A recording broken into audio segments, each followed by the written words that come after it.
s'il y en a bien un qui n'a pas dû croire à la mort de Bob Saget, lorsqu'elle a été annoncée le 9 janvier dernier, si est bien Oscar Nunez, employé du Ritz-Carlton d'Orlando. En effet, ce jeune employé avait croisé l'acteur quelques heures avant son décès et avait pu échanger quelques mots avec lui, puis prendre une photo, qu'il a révélée à TMZ. Il était exactement comme quand je le regardais à la télévision quand j'étais petit, a-t-il expliqué à la presse et à la police. Son témoignage, en effet, était important pour les autorités, qui n'arrivaient pas à déterminer dans quel contexte Bob Saget aurait bien pu se faire un traumatisme crânien. Sur la photo, l'acteur semble aller bien, ce que le jeune fan de 21 ans confirme.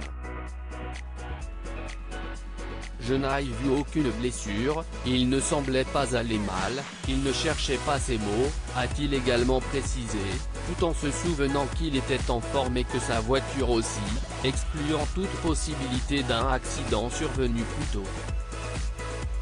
Un choc pour lui, donc, car l'acteur a été retrouvé quelques heures plus tard dans sa chambre, inanimé, avec un hématome sous l'œil et plusieurs fractures du crâne. Quoi-t-il bien pu se passer dans cette chambre d'hôtel?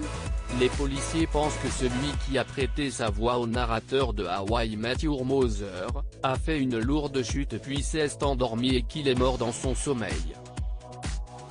Une fin tragique difficile à envisager pour celui qui semblait aller si bien.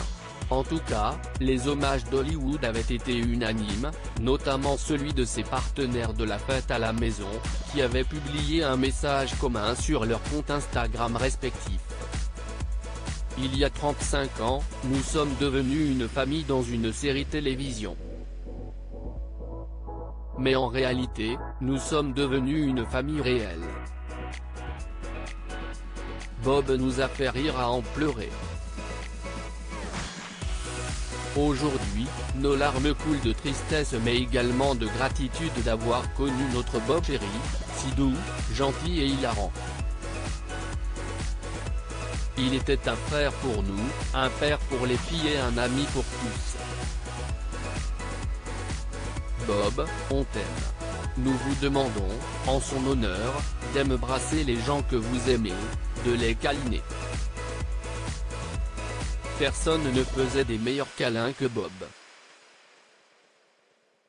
John, Dave, Kennedas, Jody, Laurie, Andrea, Scott, Jeff, Ashley et Mary-Kate.